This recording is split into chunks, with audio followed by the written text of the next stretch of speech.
Thirrje publike, qytetar, kërkoni heqjen e imunitetit, drejtësia këpreket për presion qytetar.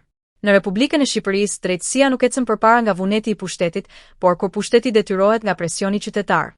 Sot, një nga provat më të qarta të këtij realiteti është imuniteti politik, i cili vazhdon të shërbejë si mburojë për zyrtar të lartë, duke bllokuar punën e SPAK dhe duke minuar besimin publik te shteti i së drejtës.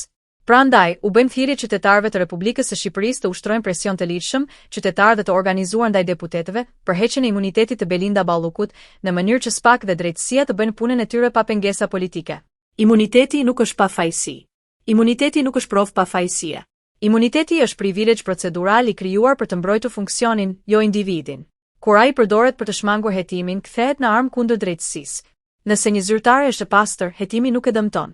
Nëse ka përgjegjësi penale, imuniteti e mbron padrejtësisht. Në të dy rastet, vetëm drejtësia duhet të flasë, jo politika. Deputetët nuk janë pronar të mandateve, por përfaqësues të qytetarëve. Deputetët e kuvendit nuk janë burojë për askënd. Ata janë delegat të vullnetit qytetar. Detyra e tyre nuk është të mbrojnë individ me pushtet, por të hapin rrugën drejtësisë. Çdo deputet që voton kundër heqjes së imunitetit voton kundër transparencës, kundër SPAK, kundër reformës në drejtësi, kundër qytetarëve që e kanë votuar. Qytetar, ushtroni të drejtën tuaj, presion qytetar tani. Demokracia nuk mbaron te kutia e votimit. Ajo vazhdon me zë, me kërkesë dhe me presion publik. Çfarë duhet të bëni? Shkruani emaile zyrtare deputetëve të zonës suaj dhe grupeve parlamentare. Telefononi zyrat parlamentare dhe kërkoni qëndrime të qarta. Kërkoni publikisht, a do të votoni për heqjen e imunitetit? Mos pranoni heshtje, heshtja është bashkëfajësi. Dokumentoni përgjigjet dhe bëjini publike. Presioni qytetar nuk është dhunë. Nuk është kërcënim. Është e drejtë kushtetuese. SPAK duhet të hetojë pa filtra politik. SPAK nuk duhet të kërkojë leje politike për të hetuar. Kur drejtësia ndalet nga imuniteti, reforma kthehet në farsë. Heqja e imunitetit nuk është dënim, është hapja e derës së hetimit.